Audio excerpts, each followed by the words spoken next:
Iran Israel युद्ध समझौता, मध्यस्थता के ऑफर और वैश्विक तनाव अपने चरम पर पहुंचा। ईरान और इजरायल के बीच शुरू हुआ युद्ध अब अपने 9वें दिन भी जारी है। मिसाइल हमले, हवाई कार्रवाइयां और नेताओं की बयानबाजी से मध्य पूर्व में तनाव अपने चरम पर पहुंच गया है। इजरायल ने ईरान के परमाणु ठिकानों को निशाना बनाया, जबकि ईरान ने तेल अवीव पर मिसाइलें दागी। इस बीच फ्रांस के राष्ट्रपति इमैनुअल मैक्रोन ने शांति के लिए मध्यस्थता की पेशकश की है।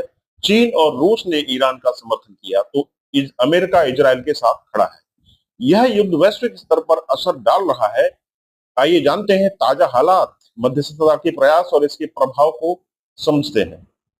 युद्ध का ताजा हाल, 9वें दिन में भी जंग है जारी। ईरान और इजरायल के बीच 9वें दिन भी युद्ध जारी है। इजरायल ने तेहरान, नतांज और इस्फहान जैसे शहरों में हवाई हमले किए। इन हमलों में ईरान के परमाणु ठिकाने और सैन्य अड्डे निशाने पर थे। दैनिक भास्कर की रिपोर्ट के मुताबिक 585 लोग मारे गए और 1326 लोग घायल हुए हैं। ईरान ने जवाब में तेल अवीव पर और यरूशलेम पर 150 से ज्यादा बैलिस्टिक मिसाइलें दागी। इनमें अमेरिकी दूतावास भी निशाना बना।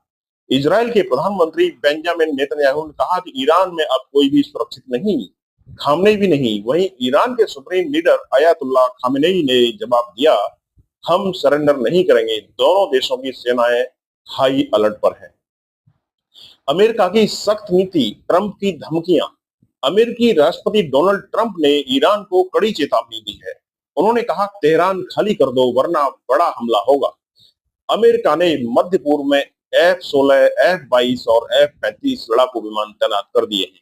ट्रंप ने खामनेई की हत्या की धमकी दी थी, लेकिन बाद में कहा अभी ऐसी कोई योजना नहीं। ट्रंप का दावा है कि उन्होंने इजरायल के हमलों की पहले से जानकारी दे दी थी। उन्होंने ईरान को परमाणु डील के लिए 60 दिन का समय दिया था, जो अब खत्म हो चुका है। व्हाइट हाउस ने बताया कि ट्रंप ने राष्ट्रीय सुरक्षा परिषद की बैठक बुलाई। अमेरिका का इजरायल समर्थन युद्ध को और भड़का सकता है। फ्रांस की मध्यस्थता, मैक्रोन का शांति फार्मूला। फ्रांस के राष्ट्रपति इमैनुअल मैक्रोन ने युद्ध विराम के लिए मध्यस्थता की पेशकश की है। G7 समिट में उन्होंने कहा था, ईरान में तख्ता पलट की कोशिश मध्य पूर्व में अराजकता फैलाएगी। मैक्रोन का मानना है कि बातचीत ही एकमात्र रास्ता है। उनका फार्मूला है बातचीत की मेज। मैक्रोन चाहते हैं कि अमेरिका, ईरान और इजरायल एक मंच पर आए। नागरिकों की सुरक्षा, दोनों पक्षों को नागरिकों पर हमले रोकने चाहिए। परमाणु वार्ता, ईरान के परमाणु कार्यक्रम पर यूरोपीय देशों के साथ चर्चा हो। क्षेत्रीय स्थिरता, गाजा और लेबनान जैसे क्षेत्रों में तनाव कम हो। मैक्रोन ने कहा कि अमेरिका की मदद के बिना शांति संभव मुश्किल है, लेकिन ट्रंप ने उनके दावे को खारिज करते हुए कहा, मैं G7 से जल्दी नहीं निकला। मैक्रोन की कोशिशों के बावजूद युद्ध विराम की राह बेहद मुश्किल है। चीन और रूस का यूनाइटेड फ्रंट, ईरान को समर्थन। चीन और रूस ने ईरान के समर्थन में यूनाइटेड फ्रंट बनाने का ऐलान कर दिया है। चीनी राष्ट्रपति शी जिनपिंग और रूसी राष्ट्रपति व्लादिमीर पुतिन ने टेलीफोन पर बातचीत की है। उन्होंने इजरायल के हमलों को अंतर्राष्ट्रीय कानून का उल्लंघन बताया। शी ने कहा, युद्ध विवाद सुलझाने का रास्ता नहीं। चीन के विदेश मंत्री वांग यी ने इजरायल की कड़ी निंदा की। कुछ खबरों में दावा है कि चीन ने ईरान में हथियार भेजे, लेकिन इसकी पुष्टि नहीं हुई है। रूस ने भी मध्यस्थता की पेशकश की है, जिसे ट्रंप ने ठुकरा दिया है। पुतिन ने कहा, हम ईरान को कमजोर नहीं होने देंगे। दोनों देशों का समर्थन ईरान को मध्य पूर्व में मजबूती दे रहा है। वैश्विक प्रभाव, बाजार से लेकर कूटनीति तक। ईरान इजरायल युद्ध ने वैश्विक स्तर पर हलचल मचा दी है। भारतीय शेयर बाजार में गिरावट आई है। निफ्टी और सेंसेक्स 1% से ज्यादा गिरे। कच्चे तेल की कीमतें बढ़ने से भारत में पेट्रोल डीजल महंगा हो सकता है। भारत ने अपने नागरिकों के लिए इजरायल और ईरान में एडवाइजरी जारी की है। ऑपरेशन सिंधु के तहत 290 भारतीय छात्रों को ईरान से निकाला गया है। संयुक्त राष्ट्र ने आपात बैठक बुलाई, लेकिन कोई फैसला नहीं हुआ। सऊदी अरब, जॉर्डन, यूएई और इजरायल का समर्थन किया, जबकि इराक, लेबनान और तुर्की ईरान के साथ है।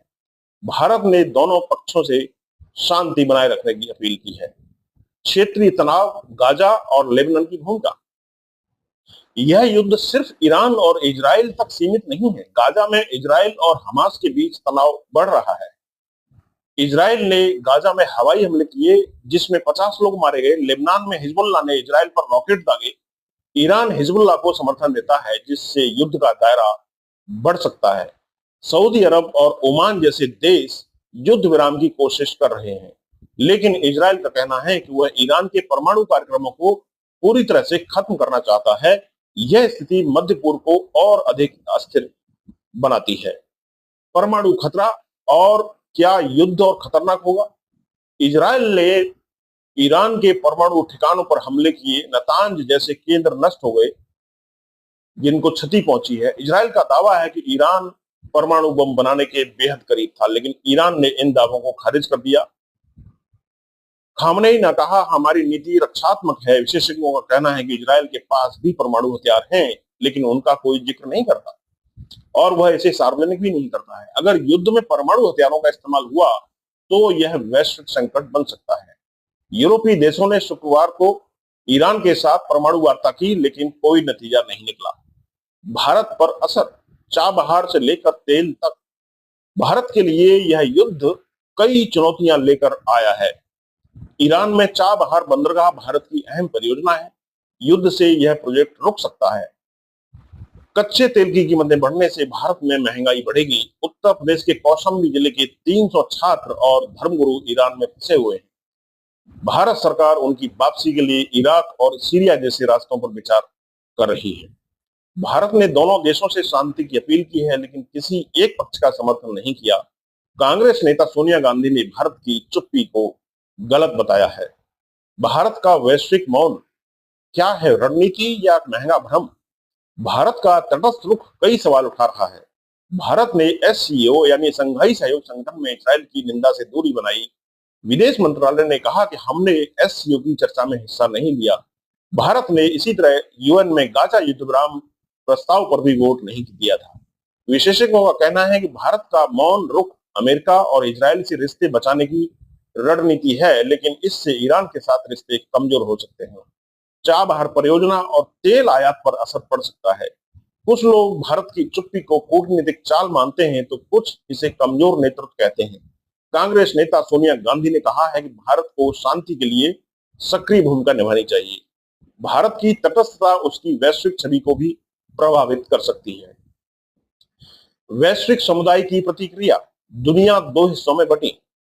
यह युद्ध विराम दुनिया को दो हिस्सों में बांट रहा है। जी हाँ, अमेरिका, सऊदी अरब, जर्मनी और ब्रिटेन इजराइल के साथ में है, जबकि रूस, चीन, इराक और तुर्की ईरान का समर्थन कर रहे हैं। तुर्की के राष्ट्रपति एर्दोगन ने इजराइल के हमलों को एक धोखा बताया है। संयुक्त राष्ट्र में चीन ने कहा, ताकत का इस्तेमाल गलत है, लेकिन कोई ठोस कदम नहीं उठा रहा। रूस और चीन ने सैन्य समर्थन से परहेज किया क्योंकि रूस यूक्रेन युद्ध में उलझा है और चीन को अमेरिका के साथ अपने व्यापारिक रिश्ते बचाकर रखने हैं। भविष्य की आशंका, क्या थमेगा युद्ध या और भड़केगा अधिक? युद्ध के 9वें दिन में कोई समाधान नहीं दिख रहा है। इजराइल का कहना है कि वो ईरान को कमजोर करना चाहता है। ईरान ने जवाबी हमलों को तेज कर दिया है। मैक्रोन की मध्यस्थता और रूस की पेशकश के बावजूद ट्रंप की सख्त नीति शांति की राह में रोड़ा है। अगर अमेरिका सीधे युद्ध में कूदा तो यह पूरे मध्य पूर्व को युद्ध में झोंक सकता है। विशेषज्ञों का कहना है कि परमाणु वार्ता और कूटनीति ही एक मात्र रास्ता है, लेकिन दोनों पक्षों की जिद स्थिति को और अधिक जटिल बना रही है।